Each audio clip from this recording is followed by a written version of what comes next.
Rebel with a cause. BK all day, baby. It's Rebel season. The real rebels are back. I got the mind of a king. You should really protect them. Everybody talking, but Rebel really the next. I got the mind of a king. Spread to never take this. Slavery, fake hip hop, you dead if you were racist. I got the mind of a king. You could never replace this. Blood from the mud, no love, so I'ma say I got the mind of a king. I know where I am from now. I'ma wake 'em up, you keep 'em sleep, it's up to me. I got the mind of a king.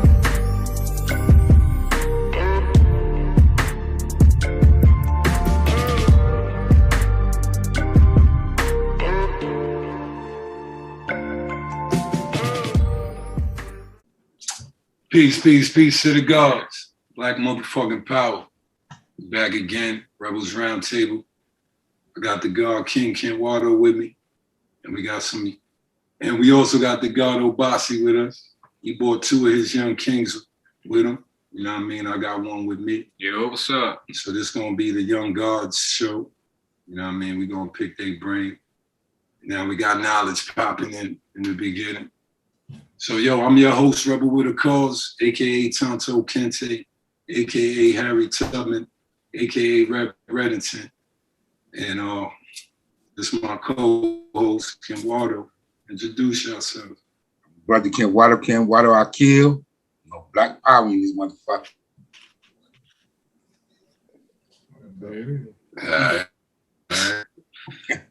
Cool, man. I'm Chris, man. I've been working with Red for about a year. You know what I mean? They call me Little Chris. So, you know what I mean? I go to school at Columbus State, work on music, I rap, make beats, mix, whatever. You know what I'm saying? I try and make some videos too. So I try and get my head up, you know what I mean? And learn more every day, man. For real. Nice. OMOWALI. Yo, this OMOWALI. Just on this thing, man, I'm an educator, a BFN, just strategist. Trying to make sure we build in African-centered communities. Right. Word up. My name JAWABU. You know, I study our ancestors, I study our history, and I try to put it to use. That's really what I'm all about, man. And you know, it's the return guy, OBASI. As you always say, I'm just the everyday African doing my thing. My man. My thing for the call. Word up. Yes, sir. You, sir. Peace, King. Introduce yourself, Knowledge. Knowledge born 7, man. 306 degrees of the cipher, 120 degrees of wisdom, 120 degrees of knowledge, 120 degrees of overstanding. That's the God right there. That's right. So yeah, let's set it off. This show is to pick the young brothers' minds. We're gonna start with the regular, with the matrix, and then we're gonna move into the science. All right. Got Brother John Hargrove, president of the UNIA, chiming in as well. Salute. I guess he'll be here in 1 minute, 30 seconds. So yeah, let's set it off. Masculinity and femininity, or unmasculinity, however y'all want to touch it. Do the young gods, how do y'all take the feminine and masculine? We're talking in men for this particular segment. How do y'all see the feminine and masculine energy in men today? How do you see it affecting you or attacking you, or is it nothing? All right. Well, I mean, I guess I'll just try to go first real quick.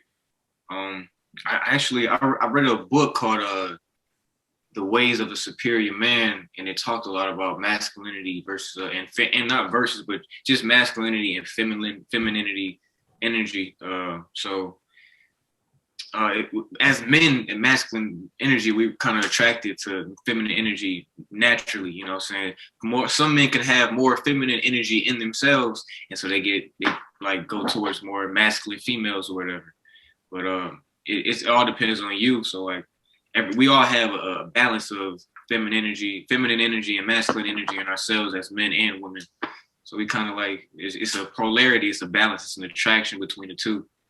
But and today, in like just messing with girls, you know what I mean, my age or even a little older, because I'm 19, so I get hollered at an older woman kind of frequently, honestly. But but from the 20, you know what I mean, I kind of go from like 19 to 25 as far as like females on a regular.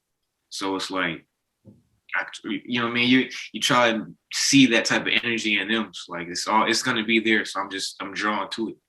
It's but most females I come across are trying to just, whoever has like that, the most nurturing feminine energy, you just, you know what I mean, I try and like put myself around. But I got friends who are girls, you know, especially at school. Now one is in my head particularly, who has like a lot of masculine energy. So it's like, because she's not gay, but she's just like, she has that type of, she was growing up like that, you know what I mean? So whatever her environment forced her, you know what I mean, to become like a more masculine female, but she still has feminine energy. So it's like it's definitely a polarity between the two, and that's kind of my thoughts on it, I guess. Before the young guards go, let me ask, is it hard to date with this energy shift? Is it hard to date? Are a lot of girls in the masculine? A lot of, I mean, feminine attract masculine and masculine only attract feminine. I wouldn't say it's hard to date because it's a lot of fish out there, man. So it's a lot of girls. If it's not one that you don't, you know what I mean, it's not to your liking, move on the same way they do with us. If a girl's messing with me, she don't like what I got going on, particularly, she's not feeling me, she gonna move on. So it's not hard to date, you know what I mean? Because especially being young, you don't want to get tied down too fast anyway. It's like you got to play the game first and then kind of, you know what I mean, talk with her or whatever, just kind of interaction before it's like anything dating anyways, quote unquote. So I wouldn't say it's hard to like mingle with females as far as that goes. You know? Nice. All right. OMOWALI, what you got? I would, honestly, first I say I got a compliment. So dating for me ain't no problem.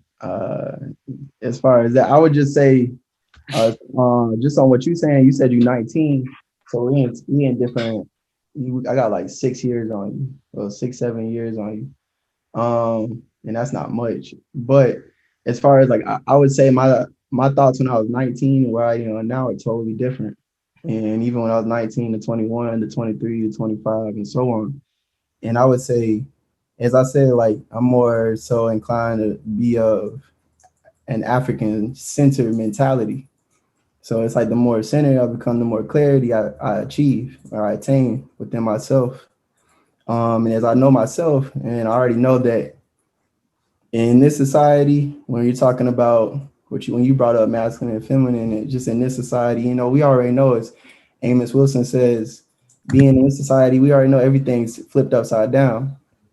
So we're in a mental society that, you know, a lot of people aren't necessarily clear on what exactly they doing with their lives or who they are, whatever they want to claim their identity is.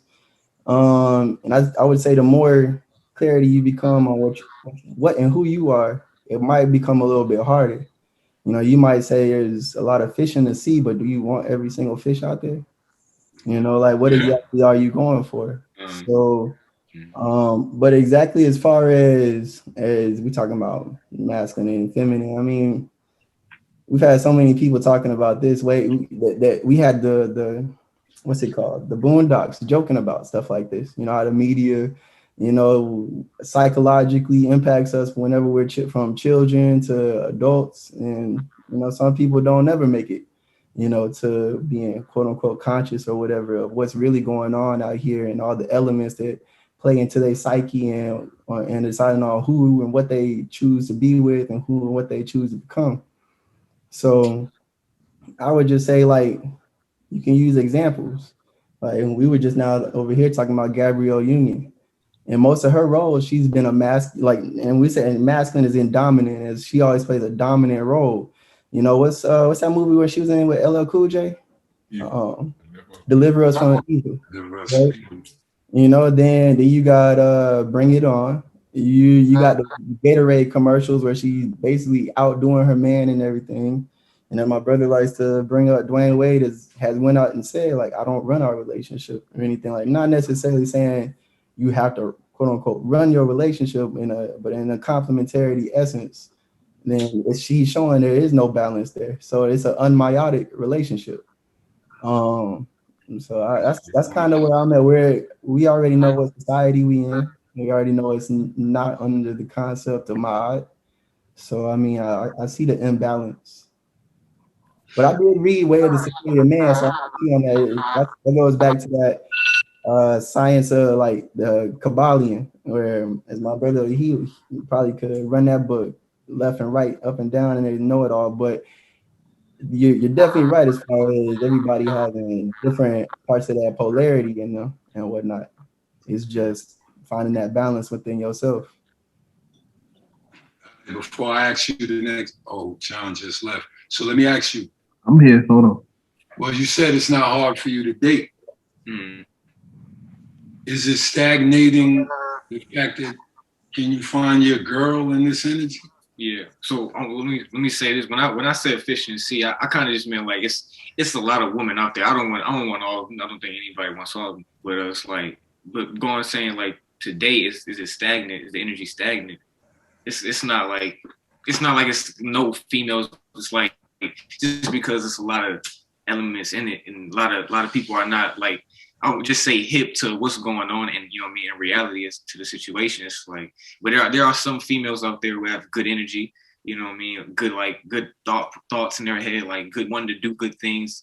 It's like, so you're attracted to them. So I'm like, when I talk about this, I'm thinking of one girl in particular where I'm like, okay, she's not like, you know what I mean, this wouldn't be a girl I just want to be like, all right, I'm not gonna call her back anything, because she's different from what, you know what I mean, the masses may produce out there. So it's like, it's out there. That type of energy is fine, because you know what I mean, and a good energy is going to attract that, you know what I mean, back to you. So it's like, it's rare. It's definitely rare, but it's not like lost. You know what I'm saying? So. Yo, John Hargrove, peace to the go. Peace, bro. What's going on? Just salute you, man. You know what I mean? Appreciate it. Introduce yourself real quick.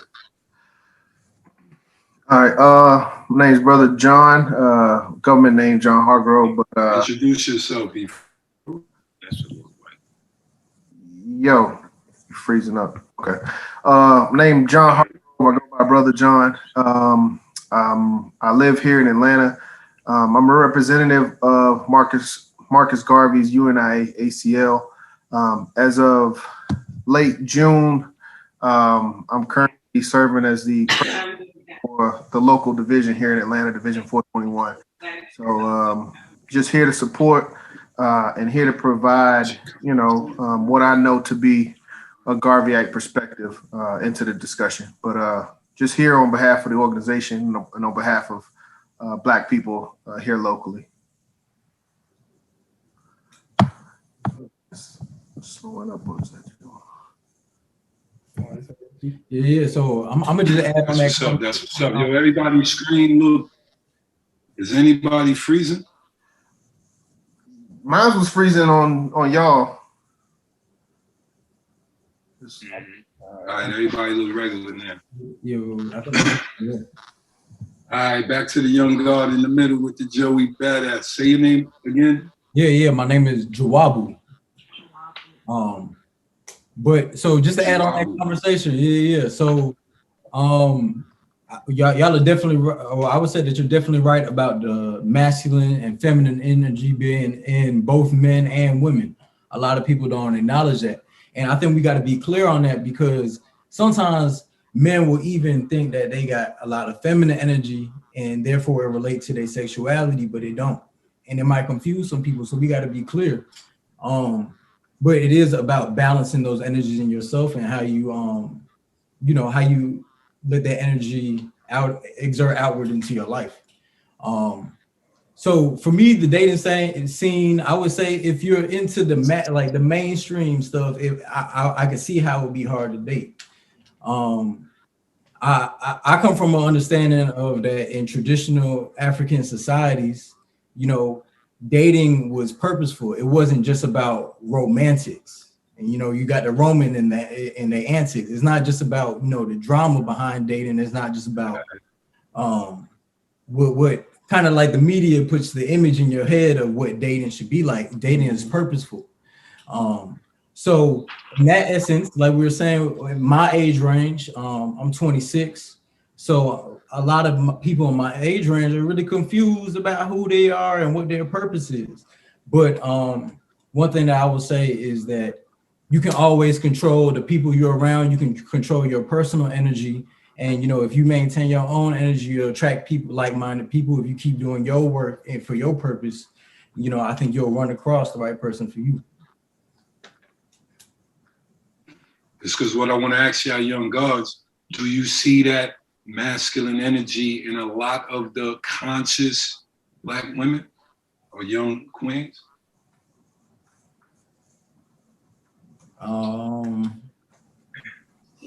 No, it depends on what you. Yeah. It all depends. It all depends. Yeah. I seen both sides. Honestly, I'm not. I don't know if you're talking about anybody specific, like social media or nothing like that. I don't really know, but just in my experience, you meet all types of women. Does it hurt? I don't know if y'all got girlfriends or wives. I don't know. Does it hurt that selection process? I would say if you tune into the masses, I would say yeah. But I'm not really tapped into those circles. Yeah, I agree with that. Yeah. Who you're around definitely affects who you're going to try and be with and how you're going to be as a person. So I agree with that. Right. Like for me, it don't matter if they masculine or feminine. Honestly, if I go to the club, it's going to be really hard for me to vibe with frequency. We don't be in the club. I ain't even the vibration ain't us. Right. It's too low. We always kind of had the, you know, the Freaky Fridays, but it seemed like everybody's almost like a sex addict now. It's all about sex. The relationships don't mean nothing. Well, that's how this society makes it. You know, it's like everything here is over sexualized, and it could like it could be something innocent. It gets over sexualized. So, but that's that Yorugu. You know, that's that Eurocentric Asili that we know, and it comes from them. You know, you see it in their statues. You know, you see it in their material. So we've had the great scholars go ahead and dissect that and show us that, you know, that ain't really how, if we're speaking on a clear mind, a clear African mind, that ain't how we think.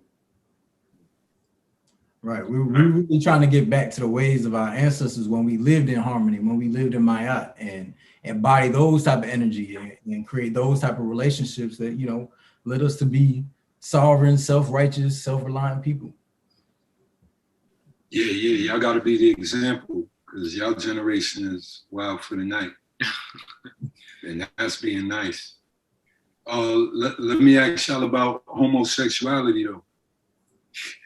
What y'all think about the influx of Black homosexual men?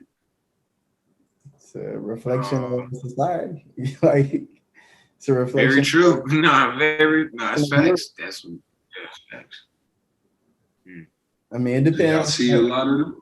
Yeah, especially, I mean, it's Atlanta, you know what I'm saying? We see them every day, man. You know what I'm saying? I mean, going to school in Columbus, because I don't really see them as much, but, you know what I mean, when I'm home, you know what I mean?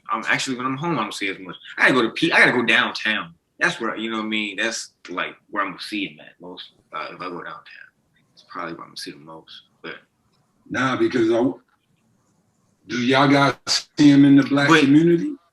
I'm talking about the conscious community. Are we in the events? Are they in the events? From what I see in the conscious community, I mean, I guess I might just be in a very specific circle. When I go out, I don't really see them. So maybe I'm in different circles, but who you be around, man. But I mean, it's like, as far as like homosexual men, you know what I mean? They can be like, it can be flamboyant and like have like a whole lot of feminine energy, or they can be straight up and down, just like they can be regular dudes and still be gay. You know what I'm saying? It's like, you know what I'm saying? It's like, but they don't even gotta be thugs, or they could be like regular dudes. Like, and like, I know my cousin, he was like, he played football and all that. I mean, my cousin's a bad example because he was flamboyant, so it kind of didn't count. But it can be some random dude, you know what I'm saying? Just like straight up and down, just 9 to 5, regular Joe, you know what I'm saying? He be gay, you know what I mean? Just like dudes. But it's be like, it really be like the flamboyant, you know what I'm saying, extra type that we really be like, I'm like, I don't know, personally, it's like, I'm not as comfortable around you because you making me do, you know what I mean? You just like, all right, you just doing extra stuff. But if you like just cool dudes, like, I can shake your hand, a regular look in the eye, you know what I'm saying? It's not, you being gay has nothing to do with me. It's like, it may not be right, but it's like, or quote unquote, but that's your prerogative. That's nothing against me. I'm gonna still try and be up and down as a person, be straight myself, you know what I'm saying, do right by myself. But like everybody else, like, I say is y'all generation born in Nas X. What y'all think about that Grammy kiss? I ain't even see it, to be We had honest. the real number. But when we talk about, like, if you're talking about Lil Nas X, you really just talking about a continuation of what Nana Dale Jones, Nana Kuntu would call a culture bandit. You know, he's really a culture what? Culture bandit. Culture bandit? Right. It's a book. You said what? It's a book. It's a book about culture bandit. Oh, it's a book. Okay. You gotta set me up with that second. I only found the first one. But essentially, like he's a pawn. He's being used. He's right. You know, it's just like Drake. You know, they keep Drake. You can't really go with. He came in at a time period when it was at the back half of women having a independent woman. You got what's his name? I don't want to know love songs no more. Neo. You got Neo talking about Miss Independent. You got Boosie and Webby coming with INDEP and, you know, learning how to spell it. You know, you got it was like one more. It was a few of them. It was a lot of. There was a brother that put up a video maybe like last spring about it. He was like, yo, I remember this time. And I was like, this is my middle school years. You come around maybe like the beginning of my high school years. You got Drake coming in. You got Kid Cudi coming in. You got Wiz Khalifa, you got Mac Miller. So you starting to get some emotional people that's still pushing you into the drugs and the money, you know, but it's starting to become cool to as a guy to express your feelings a little bit more. And with Drake, he's a mixed brother. So like, you can't, I don't even really want to call him a brother. So you got the Jewish background. So, you know, he already wins the anti-Semitic speech. You know, whenever they get any black person on that speech, going historically, you know, you got that with Farrakhan, Honorable Khalid Muhammad. You got them back in the day getting caught up on that. You got Nick Cannon as an example of that. You got so many examples of that. So you know, with Drake, you can't really say much about him. Then they put out the hardest bangers. He's got the best writers for him. So he's a guy that's never been in the streets, but he's making music with everybody in the streets. So he's a further culture bandit. You know, he's still in your style. That he's an actor. You know, he steals everything about the culture, and then he's being used by all of these folks that's in these music industries that we don't run. So he's approved by them already. He's breaking records all the time. So it's like a repeat of what, if y'all ever catch the lecture by Nana Kuntu, he actually speaks on Michael Jackson being it back in the day, being he's like an unstoppable plant. Lil Nas X is just another version. He's got a total different community that if you talk anything about him, they go, oh, gay. It's because he's gay. It's like, no, he's a plant. Yeah. No, I'm not. It don't necessarily have to be that, but I see how that's influenced too, and that's been influenced since the 80s and 90s and so on. You know, like we see it. So I mean, as far as him, I don't really give him too much attention because he's just a plant. You know, he's somebody that as soon as you say something negative about him, you got a whole army of people behind trying to chomp you off. So right. I don't necessarily. He got his own beehive. Exactly. He actually you know, I mean, you on Instagram, people would post stuff, And you know what I mean? That's how I get to find out about like Lil Nas X. So I clicked on it, and it was a snippet on Instagram for a video he did, and it was a good video. I'm not gonna lie, it was a good video. You know what I'm saying? But in the context of it, it was saying like the only reason he was on trial for like, I know y'all probably heard of his Satan shoes getting sued by Nike because of it. It was saying like the only reason he was getting sued by Nike is because he was gay. And I was like, man, you know what I mean? I don't really care if you're gay. You know what I'm saying? You was with it. You know what I'm saying? That's what I'm saying. I don't know. But if it was, that'd be kind of crazy. You know what I mean? But it's like they try to make it because like a thing that because he's gay is that the reason why there's like so much hatred, quote unquote, or whatever. But I don't think it's that. But it's all part of the marketing, man. It's like it's gonna give you more clout so it gets your name bigger. Then it kind of froze. Is it raining outside? I think y'all froze a little bit. I don't know if y'all can still hear us. Y'all side froze a little bit. Yeah, that was Rebel side froze up. We back in. There we go.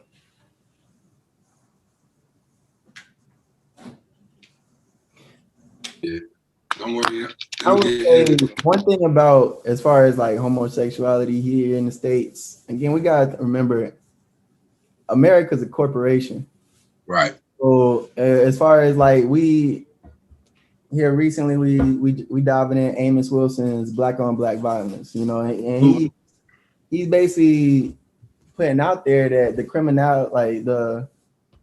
criminality of Black people in our culture and our life is structured, it's manufactured.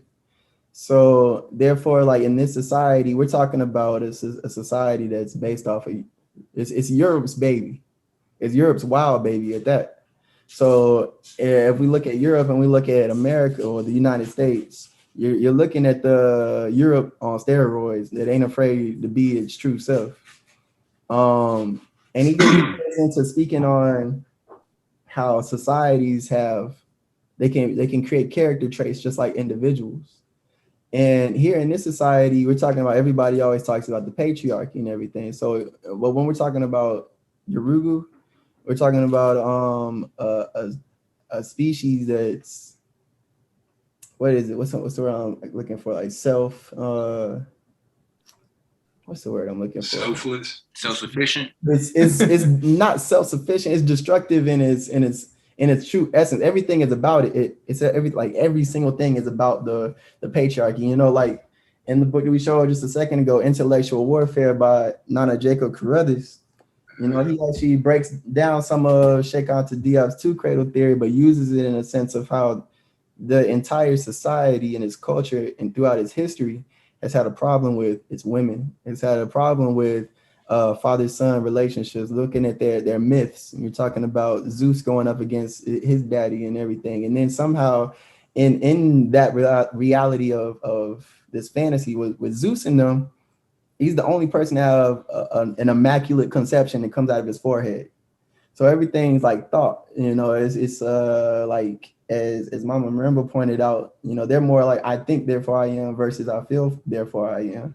So they're like it's coming up with ways that this steroided masculine energy is essentially being shown in all of this media that we have. You know, like they want to make it where they can have the dominance of life, nature, how things are being born. Like we're talking about Ma'at. Like who's they? You said they? Yeah, who's they? Talking about the white male, and like essentially. And white men. Yeah, but well, I want to say when he say they, you know, it's not just it's the system itself. Right. You know what I'm saying? It's the world who's ran by the 15%, the 85%. You know, it's everyone else who out here in the public. You know, I don't want to. You know, I know you just said they. I mean to cut you off. You know, you saying the white male, but it's they are white, but it's a whole plan and agenda. You know what I'm saying, that they have whatever's for us the masculine and feminine energy. Right. So let me ask you, do you think they're they planning this working brother OMOWALI? Say it again. One more time. I was asking the young brother OMOWALI. Any other young brother, do you think they, like in your world, do you think they plan is working? You think the plan is working? The whole system is just set up to maintain. That's why we still focused on reform. You know, we never really touch revolution because we get stuck in reform. Busy fighting. And yeah, it's all they have to do is maintain. So yeah, it's working. It's the same energy, just different names. That's all. Yeah, I think I just saw a Hulu commercial with two white boys just kissing as soon as they come on. Then I was like, whoa, turn that shit off, man. Fuck, they just popped that shit on the damn screen. But yeah, the media, maniac European devils in action, right? Yes, that's right. Maniac European devils in action. For years, from our generations, right? OGs, we ain't see it like y'all. Yeah, that's right. We ain't see it like y'all saying it now. They barely gave us RuPaul. And you know, the white people had like, you know, certain gay things in like movies or show. It'll be like a dyke, maybe a gay young white kid or something in the high school or some bullshit like that. Y'all seeing direct homosexuality and they promoting it. So you need a bigger shield today to block that out your mind. But I see y'all young guys, y'all don't fuck with it. Y'all on the right path. Y'all got your own circles. So we barely see it if we don't look for it. But it's out there everywhere.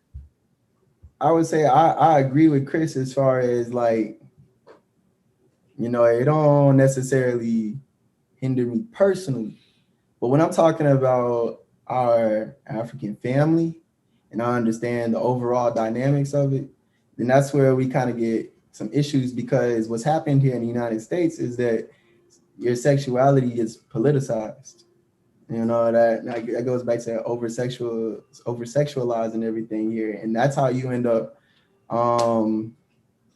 it's where we can be co-opted in our movements, because now it's like, let me hop on whenever something happens to a Black brother or a Black sister. And it happens every time. It's almost rhythmic.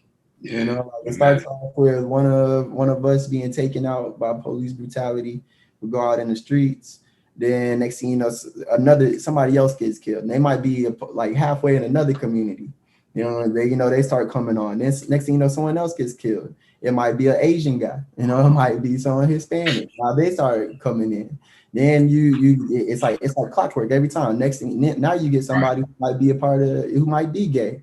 Then next thing, oh bam, there goes a trans person. Next thing you know, you have every single person talking about this police brutality. And then we got far away from our original point. So then they hit us with the okie doke, just like they did with that with the busing back in the day and the civil rights. You know, we really wanted money. We didn't want to be in the same classrooms. You know, we still wanted the same funding. We wanted to have our own bus, you know, to be able to take care of our own. We didn't want to be in the same classroom as y'all, you know. So it's the same okie doke, just different names. Yeah. I think we got to look at like what has happened in both of these generations. Because if we look at our generation, we'll say, well, what was forced on us? We were more so like the crack babies. We were more so like the drive-by shooting, the whole gangster image, quote unquote, that they flooded us with. Genocide, murder, die, nigga, die, kill. That was more so our thing. I agree with you, brother Rebel. We didn't see that. We might have had one school sissy. I remember the one school sissy that was at mine. Yeah, it's always one. It was like a phase. We know you had one and a possible. You know, the other one he was kind of on the fence, depending on if the girls shut him down, then he might go over there. But it wasn't such an influx. So now what we fast forward to here is like a psychological assault on the mind. It's coming in, it's like sex to where they want to teach first graders sex education. Exactly. So if we look at what they're doing in a way, they're taking away our past and they're taking away our future. So how they're taking away our past, they're taking away our past through this whole, we're not African, slave trade didn't happen, that's taking care of our past. How they're destroying our future is like with this whole, if we look at what they've been going on and talking about this critical race theory, where they are erasing anything about, you say anything about a cracker bad or that, you're instantly saying we don't have no place for that. So what they're saying, you have no place in the school system to talk about any kind of racial prejudice, but you got room to talk about teach little boys that they could be girls if they want. So we got to really look at like the psychological assault, what we're being bombarded with. Because I was on this one website doing some homework, and they kept playing this same transgender commercial. They had RuPaul and some old nasty other cracker, and they just kept showing this over and over. Yeah. So if I'm a 39-year-old strong warrior, I have the mental where to fight it off. But what is that doing to a 17-year-old boy that's not so sure about what's going on? What is that doing to a girl? And then like it's even younger than that, OBASI. You gotta go. I mean, you gotta go to like middle school. What is it doing? What is that doing to a 12-year-old boy and a 12-year-old girl? You know what I mean? Yeah. Kids, this reaching our kids. Yeah. So that's what I was saying about the babies in elementary, the ones that's barely good enough to read. They're trying to teach them. They're forcing this. Right. So, and they also are taking it out of the parents' hand. They say, okay, well, you don't want to allow you don't want them allow them to take this curriculum. They can't come to the school. Academic terrorism, academic sexual terrorism.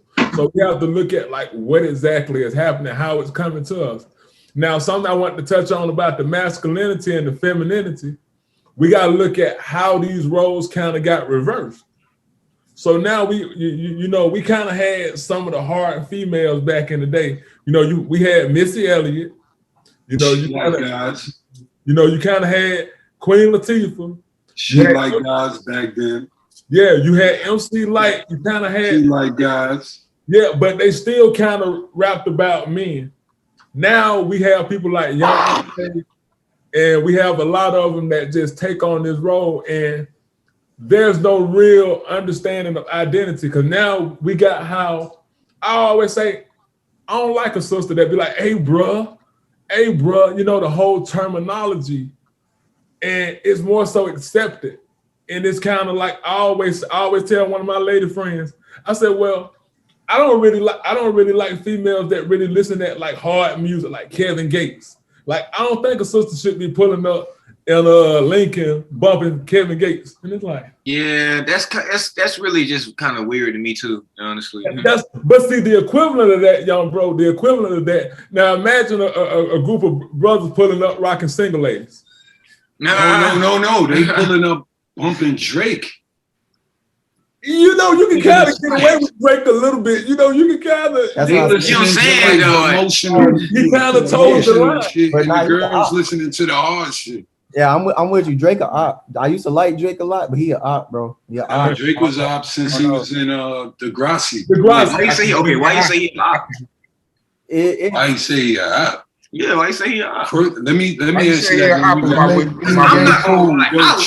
I listen to Drake. Drake music. I can't lie to you, man. I listen to Drake, man. That's like, why you say he a op, man? Hey, he's a culture vulture, man. Remember that. Culture vulture, man. We got to keep it simple. Creator. You know what I'm saying? And he's mixing the feminine and he's mixing the masculine energy. It's a very bad unbalance.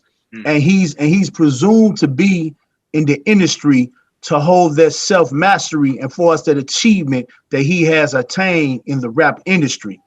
You know what I'm saying? And he's doing it with thoughts, intentions, his actions, and ultimately his inner state. He has been remanufactured, repackaged, and presented to hip hop.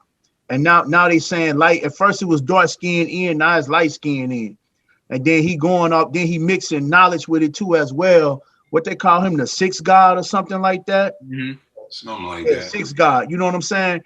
Even though he has bars and he be speaking, with the metaphors and stuff like that, his whole embodies as far as him perpetuating the madness, being a true culture vulture. Because you got to realize when you're in that industry, man, everyone has handlers. You know what I'm saying? So whatever contract he signed, the handler is telling him what he has to do. You know what I'm saying? It reaches all the way down to the NBA, the NFL. Now it's even overseas. Some of these overseas athletes have handlers who tell them, no, you got to do this, you got to do that. Right. It even gets real specific in some contracts where they tell you who you can hang around, who you can't hang around. Yeah, Drake. I'm not a fan of Drake. I'm not a fan of the culture vulture. I think I agree with the young. Yeah, I agree. But see, that's what I'm saying. The powers that be pay these motherfuckers to do shit like that. You see what I mean? I think I kind of agree with the young brother. Like, I get what y'all saying. He's right. But my thing is always, and I'm gonna ask this question: where is he? What makes him absolutely like feminine? People say he's feminine. Now, I'm gonna do a comparison. We got Diddy. Diddy been playing gay peekaboo for the longest. No doubt. Nobody says anything. If we really look at Diddy and we go back to a lot of people, like there was this one cracker, and he told the story about when he was at Diddy's house. So he was like, he went down this long hallway and it had a bunch of rooms.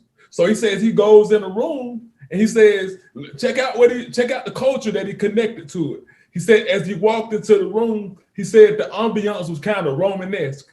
He said, so Diddy and other guys are in there spooning and they're feeding each other grapes. And then that was the story about Exhibit. When Exhibit showed up with Korean Stephens or Superhead, he comes out and he meets Exhibit. He says, do you know about her? And Exhibit is like, yeah, this coming straight from Exhibit. He said, yeah, everybody know about her. So Diddy says, you gotta watch her. She take pictures of you with the finger in the booty and just walks off. So he's blatantly homosexual, but nobody pays attention to him because he plays into the kind of like the persona. But Drake, only because he harmonizes, he instantly gets called homo. And I never really understood it. Like, he's very lyrical, but I understand the fluid affiliation. What you got, brother Rep? Nah. First of all, Drake got 50 writers. All right? That's not the little cracker black. That's not his mind. He never wrote a real rap. No real rap y'all ever heard Drake say he wrote. Look this up right now. Y'all got phones. Drake's writers. Then he was beefing with the dude I was calling the illest dude in the world. One of Drake's writers. I forgot his name. But I was like, then he's the illest nigga in the world. If he's writing Drake's music. But Drake got a whole squad. Drake is the white man's version of Tupac. Bringing in the feminine energy. Why do you think everybody's whining on wax? Everything's bad, everything's bad, everything's fucking bad. These is grown-ass black men whining on wax. So that whole feminine man in general, we shouldn't be big enough. Because it adds to the fact that the women are more masculine, the white man gave them the money, they run the household, they got all the kids, blah, blah, blah. It plays, look, feminine and masculinity energy can't sit in the room. They don't mix, it's 50-50. If the girl plays masculine, you will be feminine. Mm-hmm. Right. I get what you're saying. Because you can't fight a masculine woman. What I think it's more acceptable. No, you can, because there's techniques we can get past them. You got it in a second. But what I'm saying is most of these men can't fight a masculine woman. Thug, I think it's accepted if it's a homo thug. We can't, brothers kind of overlook it if it's one of their favorite men and he talk gay. Like Kevin Gates is another one that toes the line with feminine energy, like with the way he ties his hair all up. Of these kids, man. We have a lot of them, but what I say, like, as long as they kind of talk hard, gangster, and disrespect women, it's not really paid attention to. Yeah, but we could see it. Oh, you got it, Hargrove. Yeah, my thing, it's one thing I wanted to say as y'all brothers were talking, and you're going back to the history of it. There's a difference. There's been a shift in the homosexual propaganda or media, and it's gone from acceptance. So in the beginning, they were just trying to get people to accept that somebody was gay and to not, beat them up or call them names, just be okay with that person being gay. and that was fine. But quickly, soon after that, it went from acceptance to promotion. And I think what you brothers are talking about right now when it comes to Drake, he promotes that emotional lifestyle. Diddy, Kevin Gates, they may, have characteristics that we question, but when it comes to their music, well, I don't know about Diddy as much, but when it comes to their music, they're not necessarily promoting that emotional lifestyle. So we accept them being gay, but it's a closet gay. Like you can be gay and you can do your thing when you do your thing, but when it comes time to promote and share your art and encourage the youth, there has to be limits and limitations. And that's where we're getting into, and even the media has done it. It's gone beyond accepting, gayness, and now it's actually promoting it. And what brothers was saying about the commercials where they have it out there and you can't even get away from it. It's being promoted at this point. Skip ad, click, skip ad. Yeah. Real quick, to know that he's an op is just what he talks about in his music and what purpose is that fulfilling? What agenda is he pushing through his music? Like you're saying, it's the emotional, you know what I'm saying? He not promoting relationships between Black men and Black women. He really talk about all the women that he couldn't get, all the women that did him wrong. You know what I'm saying? So but what rapper don't talk about that though, man? But it's not talking about it. That's part of the problem. Why we focusing on it? Okay, not what rapper, as in like every single rapper, because I've seen some faces change. I'm like, all right, hold on, man.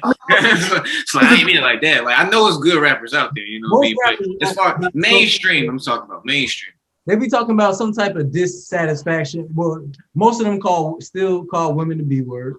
They call them the H word. They call them the S word. You know what I'm saying? So they straight up disrespecting African women when these are the women that we should be working with to build strong family units. And he don't get with and he not promoting it. Right. So he opt just off of that. He not for us as people. It is really not that kind of okay. As much as I hate to say this, I'm gonna just say it because I know it's on my mind and I know what I think about it.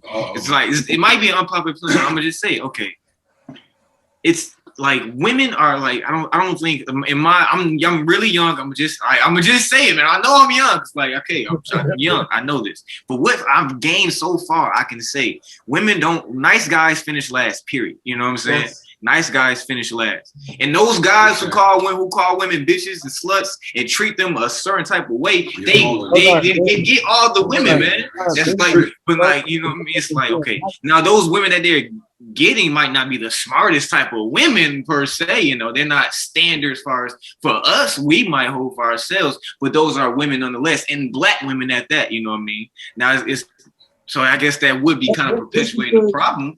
But it's like the simple fact of it, like nice guys finish last. If you treat women like the queen that they actually are, they probably not gonna like you in today as far as liking that other brother who like I don't care about. You know what I'm saying? You might like in the Eurocentric romantic side when you talk about nice and treating them like a queen. Like what perspective are we talking? What's the context? Because it ain't about nice guys when it finish last or anything like that. Nah, bro. To that same point, finish first, man. I would say the women are sometimes just attracted to the masculine energy that these men possess. They want a masculine man. A lot of the men in our community have been effeminized. And so they're using this masculinity, but if you're disrespecting the woman, you like my brother said, you're not a man. Exactly. So you don't qualify. But you can still treat your woman like a queen and be a masculine man. Right. You see what I'm saying? And if that, you're gonna garner respect from the woman. I'm talking about like I'm gonna say go ahead. Our age don't know how to talk to women. Like we grew up with talking about social media and internet dating. How many of us actually really know how to talk to them? And I'm talking about a woman. Well, I didn't hear you. I'm sorry. I didn't hear you. What you said? I'm saying how many of us really actually know how to talk to a woman? And I'm not talking about a girl, because a lot of us out here on this internet dating or social media life, you're really a boy. You're still, if you're in the mainstream, you're already caught up still in probably still in your childhood. A lot of guys are really in their childhood, probably to their 40s or mid 30s, realizing like, oh snap, I've been wasting a lot of time. Like how many? Like I really don't. for me, a man that's over 25 still playing video games, I personally don't look at you as a man. Like, how do you have time to play games? And I don't even be on no, I don't even like bringing up Christianity. But there's one thing in there that they talk about is, you know, when I became a man, I put down my toys. You know, and things like that. You know, are we really talking about men or boys? You know, are we talking about guys or men? Like, what are we talking about here? Because those ain't real men. None of them are men. That's extended childhood. They call it the second childhood when you never grew up. Exactly. When your second childhood. Okay, before I think KENWARDO or Knowledge or Hargrove want to speak on it too. But before I just want to say this, because I think you mentioned like what perspective we were talking about, and I was just trying to connect that, like when the nice guys finished last and calling women bitches sluts. I was just kind of connecting that to like the rappers or what brother or JAWABU said. You know what I'm saying? It's like, okay, rappers talk like a certain way, and it's like they're not doing anything for us as far as how they talk to women and address women. But it's like, I didn't mean to say it so harshly, but in just like the context, connecting the context to it, it's like, okay, you know what I mean, treating women a certain, like a nice way, and like, you know what I mean, it doesn't get the same reaction that you will always want. You know what I mean? If you play the game so much, like that was what I was just trying to say. And that's the devil's biggest. I can agree with that. I can agree with that. I'll tell young females, if he listen to hip hop, don't fuck with him, because he gonna have that mind frame to, in effect, use you. He not gonna look at you. He gonna take the Kevin Gates logic. He gonna take the Drake logic or whoever's out there. I don't even know. Niggas is all gay to me. But my point to you is, that's the whole trick, and that's why. Look, a young guard in the mix. He in college, right? He like, damn, I was nice to shorty. And she was like, all right, you all right. And then the other dude come in the room like, yo, where the bitches at, yo? Yo, I need my dick sucked type shit. Yeah. She like, oh, I like that, nigga. But then again, it's like, okay, I and this is just recently, I was like, you know, well, not recently. I kind of figured it out, but I saw it like, you know what I mean? If she go for that, I mean, she's not like, I don't even want her in the first place, you know what I'm saying? So it's like, it kind of resolves itself. It's like, all right, she wasn't good for me anyway, because I don't really need that in my life. Y'all could take the mic after this one. I just go ahead. Right. Go ahead. You got it, Knowledge. Go ahead. Well, real quick, there's a female reaction to this because they thinking the same thing. Damn, guys don't want to be nice. So then they end up configuring themselves to that guy that's not nice because nobody's nice. I guess it's the hard guy. It's the same science in reverse. You got it now. You guys are coming from two different contexts. I will say this: but speaking about the masculine and feminine energy, what's being presented in the media as far as masculinity, and what's being presented into the media as far as homosexuality. Now check this out. The women go for the bitches and the hoes and stuff like that because it's been presented to them in the media, along with this new age hip hop, that's masculine. But when you think about the old hip hop, it was more lyrical and it was more knowledgeable. Don't forget the fifth element of hip hop is knowledge. Yes, sir. And that's the barrier breaker right there. You know, it's not, I don't think it's nice guys finish last. I think that nice guys need to be more knowledgeable and need to be more in tune with self, and they need to learn how to do for self, know thyself, and think for self. You moving that element, you won't have no problem as far as the right female coming to you, because don't forget, we speaking about energy, we speaking about rhythm. And all of this is part of TOUVH's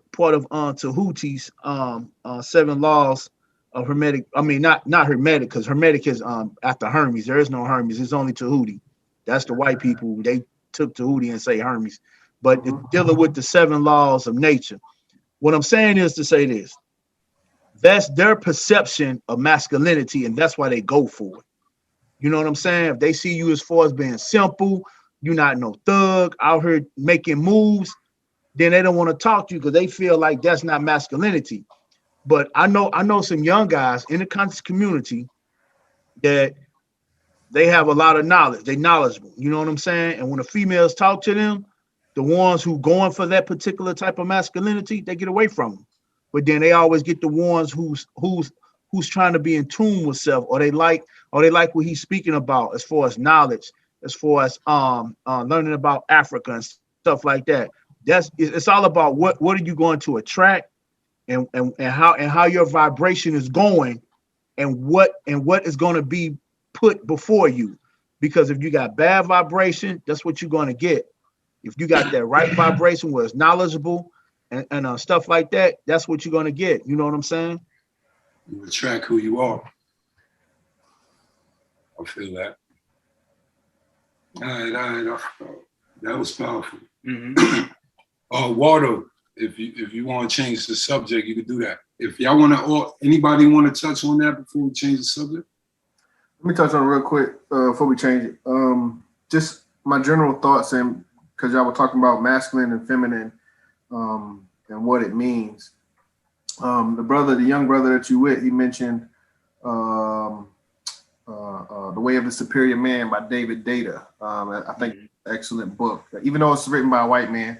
It is a great book with a good perspective on the masculine and the feminine energy. One of the takeaways that I got from that, he defines the masculine energy as consciousness, and he defines the feminine energy as emotions. But he tries to go about, and I agree with it to an extent, but he's saying like consciousness is infinite and it's purposeful. It has a purpose. So men and masculine energy, you're trying to achieve something, you're trying to accomplish something. Whereas women, they're always responding to their emotions. So it could be, the color of their shoes, or the rainy day, or somebody cut them off in traffic. These things cause an emotional response from emotional beings, and he tends to characterize that as feminine. One thing that I want to bring to the table is, and brothers kind of talked about it, was trying to go back to the Afrocentric perspective of masculine and feminine. And that's one thing that y'all mentioned it, but nobody necessarily, I don't know if anybody clearly defined it. For me, it would be masculine comes down to the ability to protect and provide primarily. And then feminine, I'm gonna throw this out there, but for me, it's nurturing and organizing. You can argue those things, but those are good. These things naturally attract one another. They're opposites. They naturally attract one another. So when a man is naturally in his masculine and doing the job of protecting and providing, he will attract that natural female to that natural counterpart to nurture and organize the things that he's doing. But on the other hand, when an organic man starts to behave or exhibit feminine characteristics or characteristics that are just not masculine, and they're not going about the path of providing and protecting, they become a different type of man, and they will attract a different type of woman. And that's where we're getting into this gender confusion, because individuals, men and women, don't necessarily know what their roles are anymore. Things have gotten so mixed up as of recent history, where men are doing the things that women were doing, and women are doing the things that men were doing. So you got your female CEOs and things like that. I'm not to say that's a bad thing, but you have women that are specifically trying to be masculine, and not necessarily, they're not necessarily doing it consciously, but they could be doing it subconsciously, just to be successful in this world, that we call America. But that's one thing that I've tried to pay attention to, and y'all kind of alluded to it, but you have to be conscious and aware of what you are and what you're becoming, and that will determine, what you will attract. But if you surrounded by, or if you got a bunch of butch women, you know, trying to get at you, you got to question, you know, what are you putting out? What type of energy are you putting out to attract that type of energy back? But that's just what I wanted to add. Those were good. Yeah. I guess I do got a question for the young guys. I got a question for the young guys. What are you guys doing in your everyday life to master yourself? I want to be real specific when I say master yourself. Mastering yourself is you learning about your divinity and your lineage and pushing it to the extreme.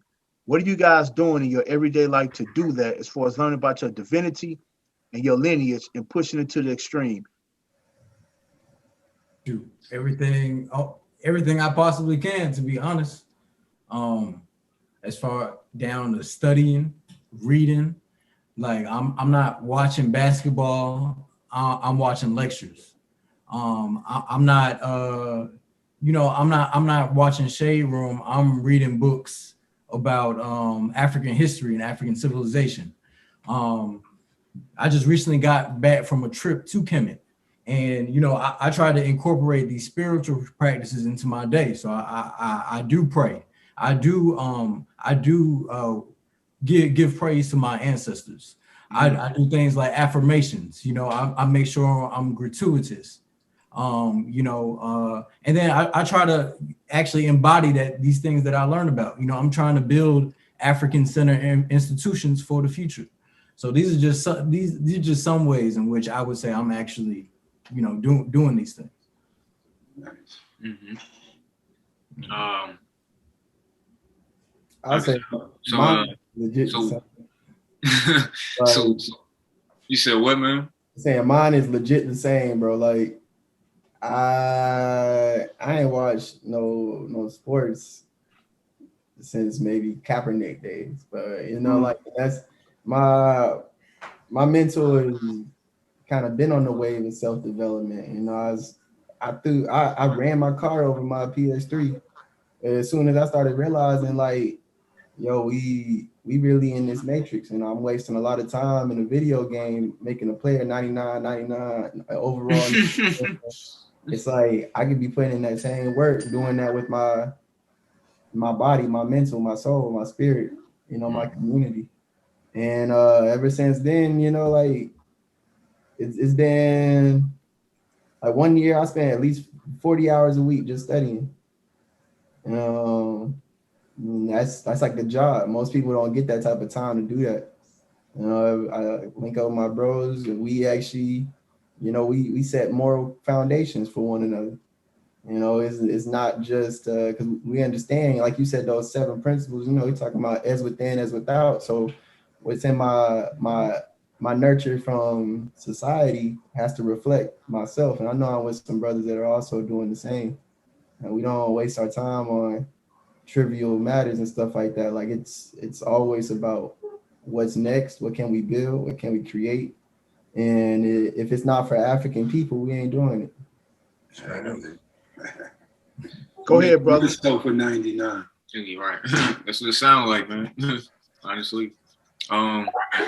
Personally, I can say I haven't been like, because when I first met Rebel Miss Shep, I was getting more into like finding out about, I guess, my lineage, where I came from, my divinity, my spirit, spiritually, because I was raised a Baptist, as many of us were. My full name is actually Christian, you know. So I was trying to like understand that more. I befriended a Muslim, like we were real close. We make music together. He gifted me a Quran, and he gifted me a Message to the Black Man by Elijah Muhammad. And I started just expanding my you know what I mean, my view and perspective on spirituality and divinity. And that gave me a lot of fuel to like dig in. So in short, lately I haven't been doing much as that, but I'm still in tune with it. It's still looking, you know what I mean? It's not just like it's fully stopped and just like, all right, it's something else. But it's there, you know, it's there. But lately I've been like focusing on just improving myself as a person and trying to learn more about, you know what I mean, myself, knowledge of self, basically. I've been trying to focus on that. So I bought the Ways of the Superior Man, and I try and buy more books like that, just to help grow myself as a person. So I mean, I've been doing that more lately than anything. After that book, there was a brother that was on a plane reading that book one day, and I was on my way to Texas, I think. And I've read that book as well.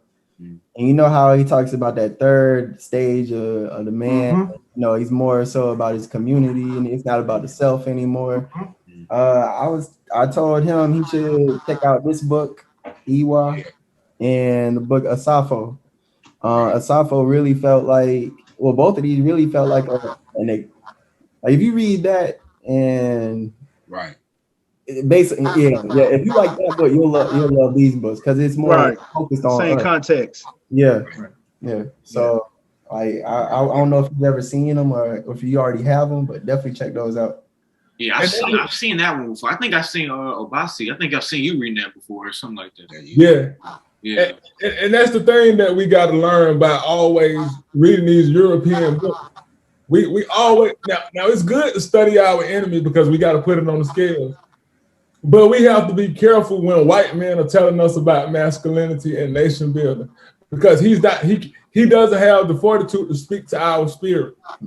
He's talking to his people and he's talking, but we look at everything as just general because, we all men. We might all be males, but African men and Europeans, we got a different seed, or we have a different essence or a seed to us. So a lot of times, like a book like everybody was talking about, the four agreements. Everybody wants to read these 4 agreements, which is cool. I read it.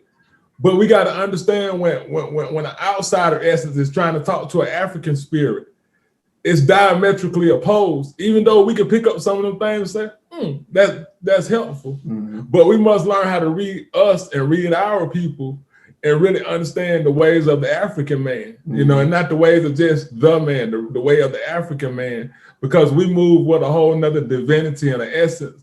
Then a frequency they couldn't even touch if we gave them pointers. Facts.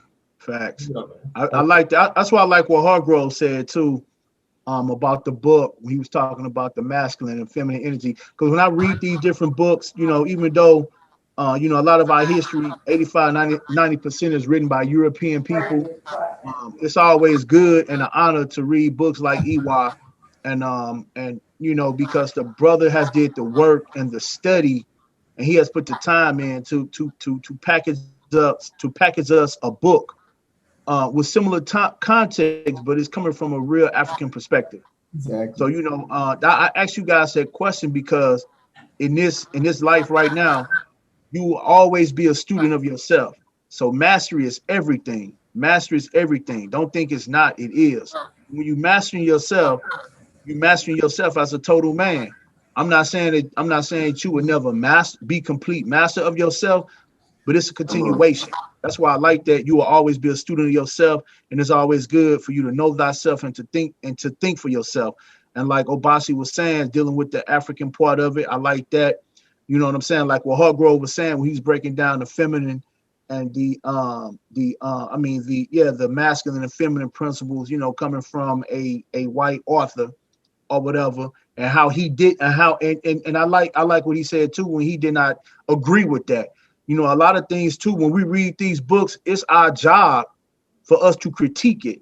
You know, if we pass a book to somebody, let them know, like, yo, this is a good book, but watch out for this, because everybody's psyche is not the same. Everybody's not on the same vibration. You know what I'm saying? Like, I always have a hard time pronouncing your name. I met you with Sincere. What's your name? OMOWALI. OMOWALI. Now, when I met him at a Sincere event, and I listened to him then, and I listen to him now, and I can see the growth and him become more master of himself, and not just that, the strong principles that he's putting on himself, the strong morals that he's putting on himself, especially dealing with African perspective. That's why I asked that question. You know, what are you guys doing as far as mastering yourself in today? You know, and to another point, last point about that, something that I pointed out about that 4 agreements. In one of the chapters or in the book where he's talking about, see, we got to look at how they teach us to hate ourselves without us even knowing it. And it goes through our head because we're so busy just taking in information. So, okay, when we look at, let's go back to like Francis Cress Welsing. Let's go back to some of them. When they speak about how they talk to us and how we look at the color black and how we hate black and we say, oh, I'm not black, I this, because we've been taught by our oppressors to demonize or deny anything that's black.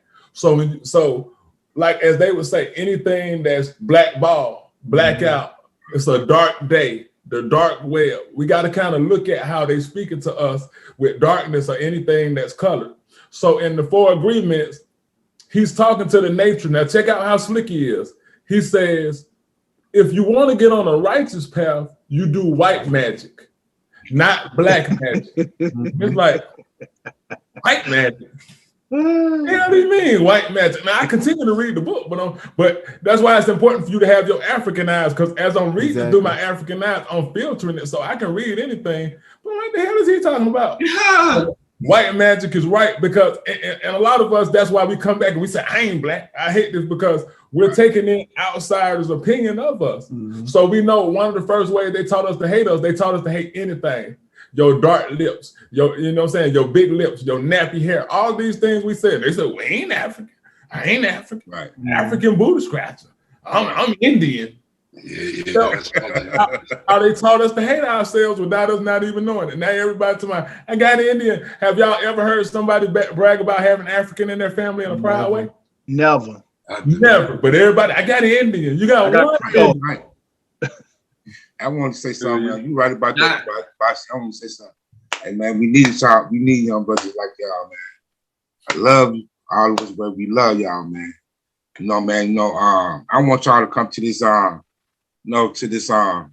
only do you ain't in the festival August 14th, but I want y'all to be in the caravan with us. You know, that we're about to, put together. So, man, get them red, black, and green flags together, because we gonna roll. I love that, y'all. I'm in full support of you guys, man. I'm with y'all. Call me anytime. That's straight up. Word up. Appreciate that love, man. We appreciate it. I just wanted to touch one more time on that way to superior man. Just on the aspect of that third level being for the community. When you do actually add in our cultural aspect, who is that community? You know, like it's us. So it's like, if you're not really of your people looking at it from, you know, our perspective, you know, how are you really ever gonna really help out the community, you know? So I like just being able to discern through the material.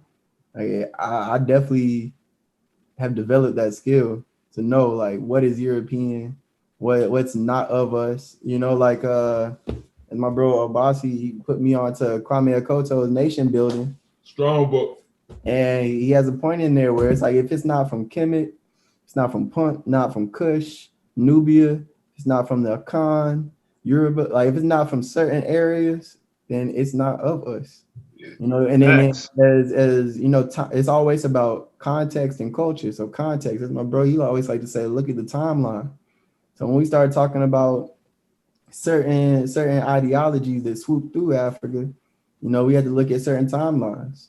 You know, like for instance, Islam didn't come to Africa till what, 6th, 7th century. You know, it really didn't take that full swoop until years after the Greeks and the Romans had found out how to took 600 years to come up with a Bible. You know, so like certain things once we actually start getting back to our principles, that's when we really start reversing, you know, this sickness that we in. You know, like as Mama Marimba would say, you know, culture is our immune system. Right. And just to build on that, man, we talking about sickness, man. We need to start looking at our lives in a holistic manner. So, you know, when you talking about taking care of ourselves and knowing ourselves, we got to do that physically. We got to be training our bodies. We got to be eating the right foods. But also we got to be paying attention to our emotions. You know, that manifests itself physically and mentally. So we as men, we got to be able to master our emotions. Emotions ain't just feminine. We all got emotions too, and we gotta you know, harness our emotions for the right purposes. So Baruti talks about this thing called righteous rage. So when there are these moments of repression and we have this rage, we got to be using this as a tool for our liberation. If not, you know, we listening to Drake and smoking weed and suppressing them. Yeah. So we got to master ourselves on an emotional level. Then we got to master ourselves on a mental level because, you know, we study our ancient Kemetic science, our African science, our mind, our subconscious mind creates our realities, right? So we're not aware of that and we're consuming all these different things. Our mind's messed up. Our life's going to be messed up externally. Exactly. And then spiritually, we got to come back to our spiritual practices as African people. We can't keep thinking that God is outside of us and divinity is outside of us because we need to take control of our reality. So we got to know that that's inside of us and we the real creators, and we got to give praise to our ancestors who taught us that and, you know, lead us into the future. I got a question for you, Jawabu, and for everybody else in the room. But what do you say to those who say that Black Americans are having nothing to do with being African or associated? What do you say to those people? Get them. What do we say when we got Black people? Have nothing to do with Africa. They're crazy. Yeah, they're literally out of their minds. You know, they literally have not touched any common sense whatsoever. No books, no They have fallen into the misinformation, disinformation. You know, our as Dr. Bobby Wright, you know, menticide.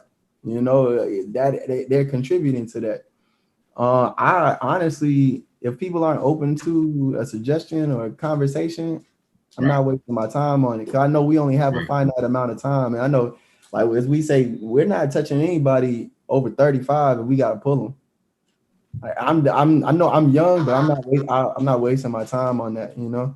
So if you want to believe you a Morris, Choctaw, Turtle Island, Hebrew, whatever you indigenous all of that, and you're not going indigenous ninja turtle. You have no man said the indigenous anything that you really saying that really does not have a European base or does not have a fundamental structure in African essence, then you're not on the right path. And I don't have time to play around with that.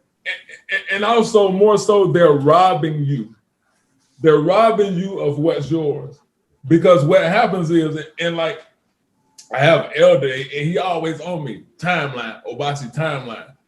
A lot of times, you can't come to me and say, we was doing it way back then. That's not a sufficient timeline for me. Or a long time ago, or back in them days. Those are not sufficient timelines for me. So what happens is we like to start right in the middle after everything, after we've been picked through, after the Arabs have come in, after the Europeans have come in, after the Asians have stolen from us. Now we want to come in and start talking about what we were doing. So a lot of times we have to look at that cultural essence and say, what civilizations were built in Americas at these times? What were they doing? A lot of them, if you look at it, they were in the hunter-gatherer stage. Now, that's not to take away from anything that they've done, but it doesn't touch anything that was built in Kemet or even before that, Ethiopia, or it doesn't touch. So they rob you of reading about Kwame Nkrumah.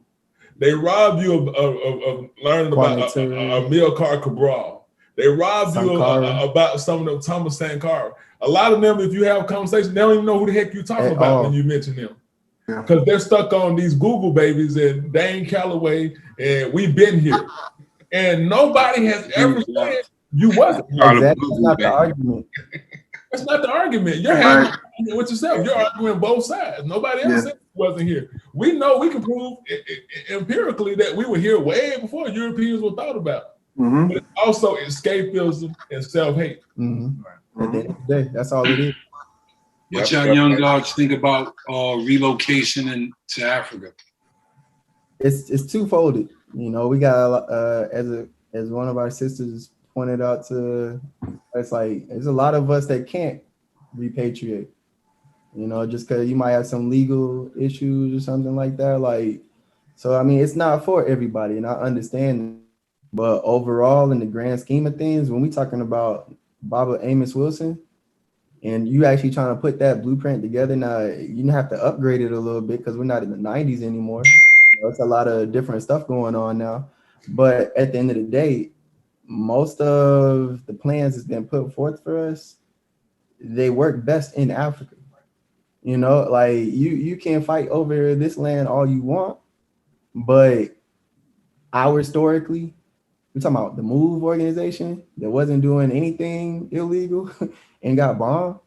We talking, everybody loves to bring up Black Wall Street, you know, you got bombs, you know, you talking about you got the Panthers, you how many more pieces do we have to see fall before we realize, you know, politically speaking, you're not going to do anything here until you got the economics going. And that battle is a strong battle here because they print the money. So that means they run the money. So how are you going to win that one? You got to think outside the box. You got to shift your paradigm. And you can only really do that with an African perspective.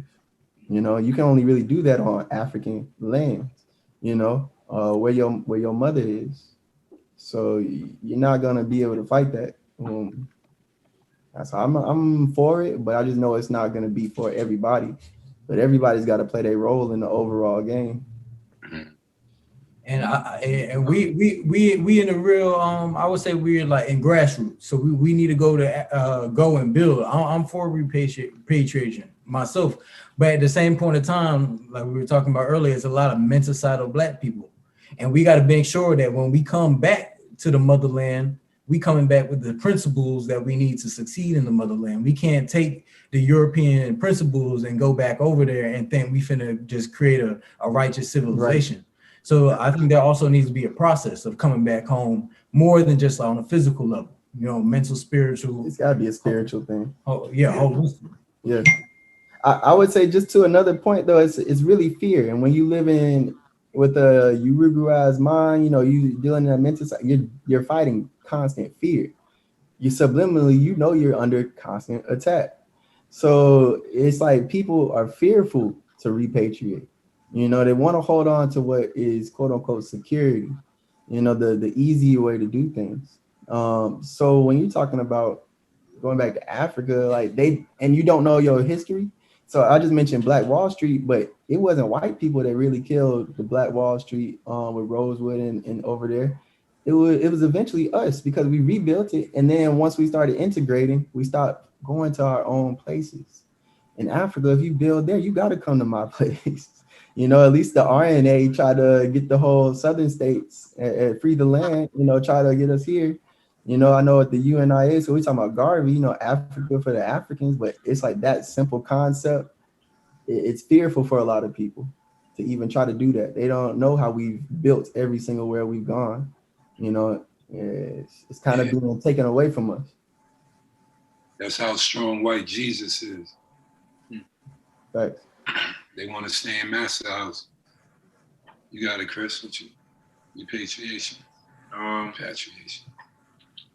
Which way is it? Repatriation?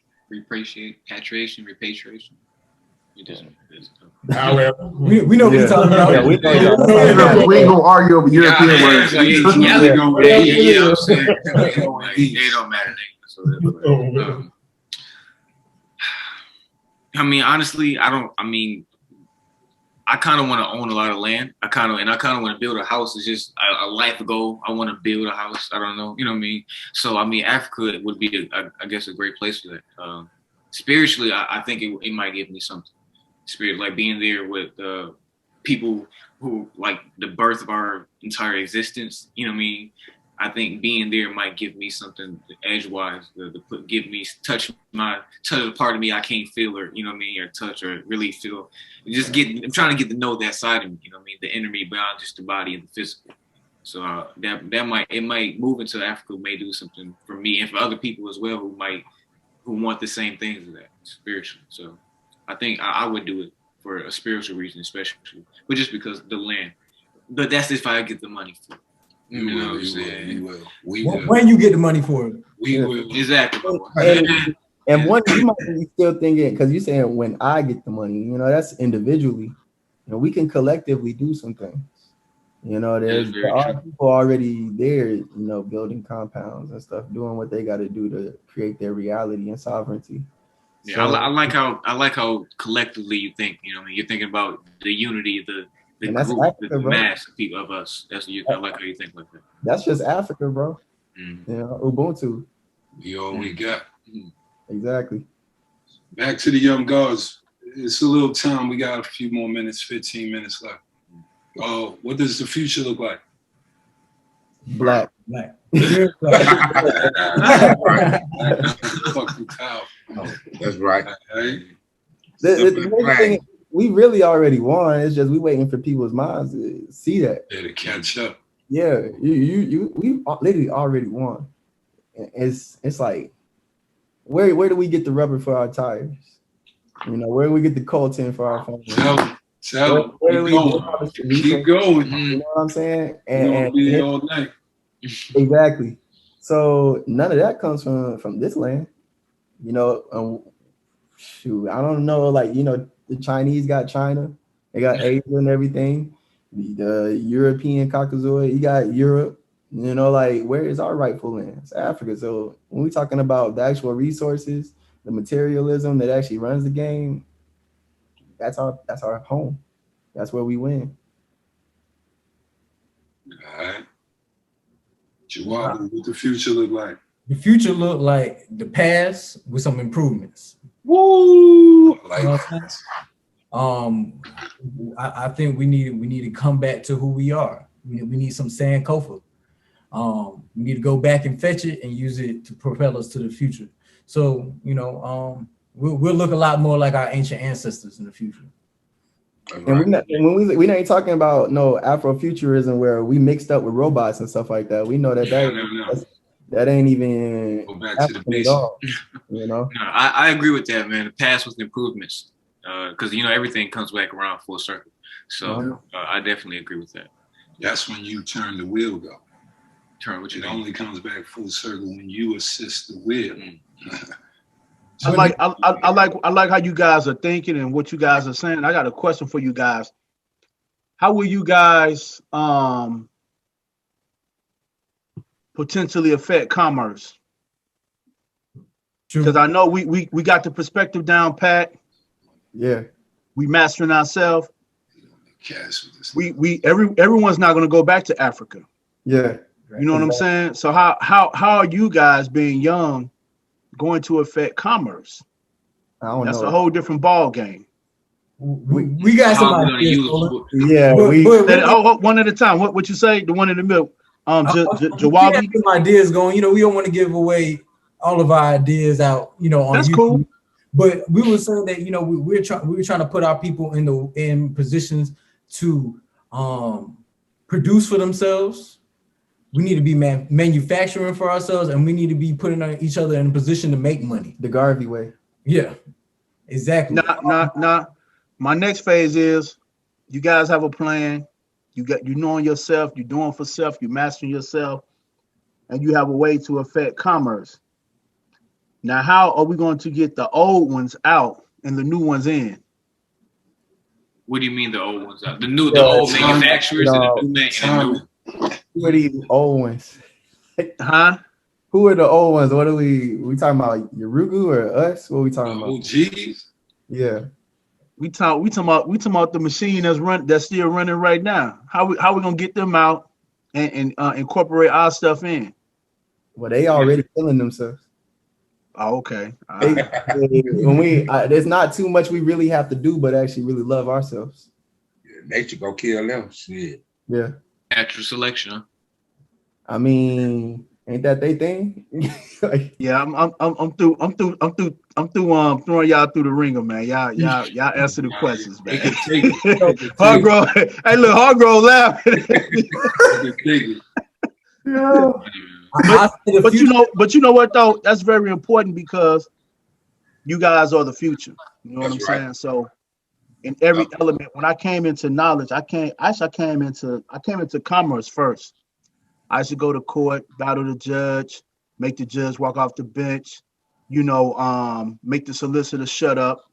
He has no firsthand knowledge of nothing. He's a puppet, he's a punk. I even told a solicitor one time, man, be quiet, man. Wait, hold on. I'm not understanding. What's a solicitor? It's a lawyer or whatever, attorney or whatever. Yeah, I'm talking about commerce. But yeah, I used to, when I first got into commerce, I was ruthless, man, ruthless. I mean, stopped about 34 closed, the B3 criminal cases. I was heartless, man. Then I got that knock on the door from the men in black. They like, look, man, you got to chill out, or we gonna put you away. You know what I'm saying? Because I didn't have a team behind me. Right. You know what I'm saying? I had to fall back just a tad bit, not a whole lot. I still do affidavits and stuff like help people out, but commerce is definitely affecting them. When we stopped getting on them buses, we affected their commerce, and that was the last time we was able to affect their commerce, really, truthfully. After that, they said we would never affect their commerce. And when they took our natural resources from us, that's when they kind of overthrew our commerce, because they took our natural resources and started using our stuff and making us pay for it. You know, but yeah, I always ask people, you know, I ask knowledgeable guys about commerce, because some don't know. Some be wrapped up as far as like divinity and lineage and learning, you know, their purpose, which is cool, which you're supposed to. But sometimes you do have to deal with the machine that's in control right now. See, that's another thing too, man. I fully agree with what you just said, because there be some people that get so spiritual that they don't even realize they really in India, you know. And it's like you get so spiritual that you can't even do anything pragmatic, you know. Like, I understand everything you're saying, brother, but come back to earth a little bit for me. You know, like we got some work to do, and it's not going to happen with us just folding our legs and closing our eyes and doing breathing exercises all day, you know. So you call them the Mooney. Can't be a Mooney all day. Yeah, like you said, my art, it's a balance to it. You know? Balance. Everything's on that scale. And I would like to say, I think that we have to do better with like the passing of the baton, if I say that. Like, you know, it's important that we get the young brothers around us. It's important that we have, you know, younger brothers, because we have another younger brother here that they hear black men having certain conversations. So when they look at us as the OGs or the older guys, you know, it's like we got to look at it. And even you, young brother, you 19 now, but in a few, you're going to be 39, bro. So it's like, y'all like, yeah. You know, 20 years shoot past. So what you want to look at the age of 19 to then is like, what are you going to be doing for the next generation that's behind you? You know, for that 12-year-old that's looking at you. How do we want to set them up? You know, like when we talked about stuff about like masculinity, well, this is the first place you see masculinity right here. How are we projecting our masculinity as black men? Are we really being faithful, chivalrous? Because these ain't no punk words, but we got to get back to really being loving on our women the way we're supposed to. Right. Ain't nothing wrong with going home with your lady. Ain't nothing wrong with staying down with one woman. Nothing wrong with that. These are all Eurocentric ideas, because as I always say, every time we look at stuff, it's the cracker that hate his woman. Like I used to watch a lot of Married with Children growing up. And when we look at the psyche of Al Bundy, he'd rather go to the dentist with no Novocaine than to sleep with his woman. Yeah, you don't like Peggy. That's not our way of thinking. But if you look at how we are now, we kind of hating on women. We learn to hate our women on that. So coming back to who we are is coming back to loving who we are. You know, we don't have time to be, even though we have masculine and femininity, we got to lean to our side. We got to get back to them real ones. We got to stop with the rappers, the Migos. These ain't dudes. We got to get back to that Khalid Muhammad masculinity. We got to get back to that Malcolm X masculinity. We got to get back to that Marcus Garvey masculinity. And that way we ain't got no time. Like I said, I don't grab ankles. You know, so Nick Cannon is not a hero. He grabbed his ankles real fast when them Jews got on it. Yeah. So, you know what I'm saying? What type of images will we radiate to the ones that's behind us? You know, these my little brothers right here, but they don't never see no soft, moist stuff. You know, it's okay for us to be loving, but no, none of that. So we got to do better with the type of black men that we are. Right, and Baba Baruti, who wrote Iwa, he has another book called Asafo. And in that book says, if we're not talking about African masculinity in relation to our ability to exert power compared to other men, then what are we really talking about? So that's the type of masculinity we need to get back to, our ability to exert ourselves. Nice. KENWARDO, you got anything else? Man, no. Like I Well, said, everybody, all the books y'all heard tonight, rewind it, write it down, go get those books. They dropped a lot of powerful information in those books. And I'm gonna get me 1 or 2 of them myself. right. You know what I'm saying? So that's fire. Yo, everybody give y'all information out. Go down the line. I mean, so I just get my Instagram.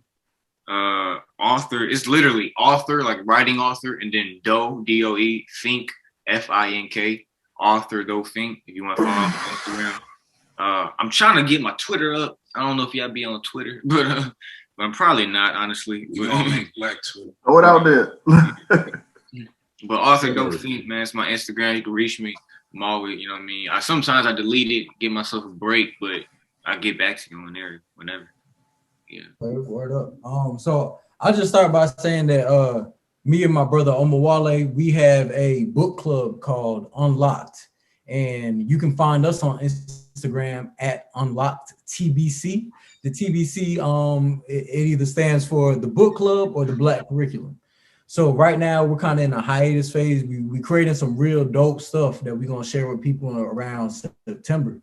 But what we do is, we read books. We have things where we'll go on live on Instagram and we'll read the book out live and we'll discuss the topics in the book. So we just got finished reading a couple months ago, The Miseducation of the Negro by Carter G. Woodson, which was a powerful book.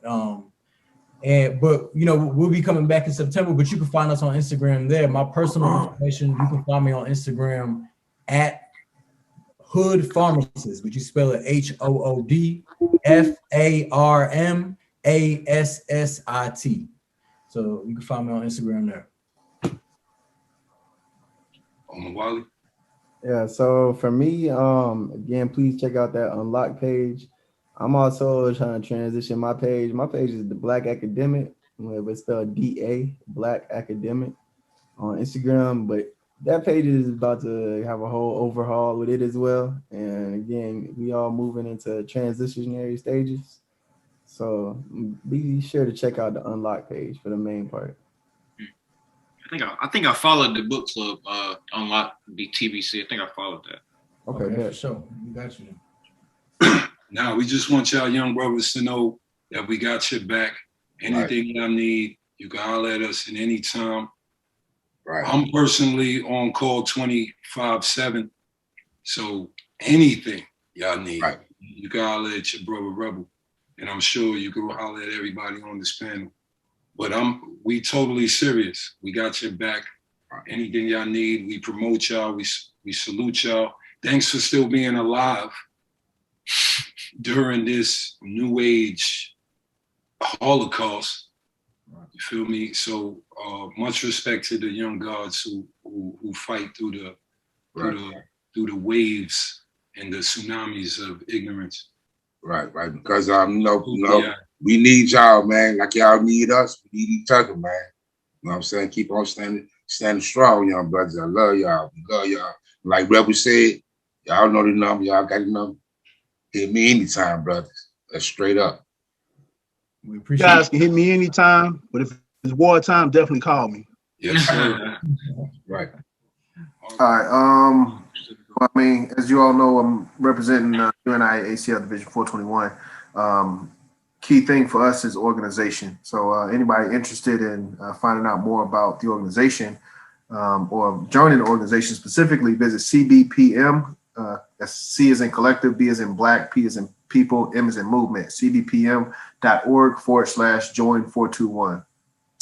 That'll be a membership application. Other ways to get in touch with us, we've trying to get our Instagram going, but we got a Facebook page, UNI ACL Division 421. So yeah, that would be the best way to link up with the organization. Yeah, I'm not gonna give out none of my personal stuff. So yeah, that's all I got. Yo, I want to thank all y'all brothers. Yo, this was powerful. Y'all know how we do it. And we be back. We're going to do it again.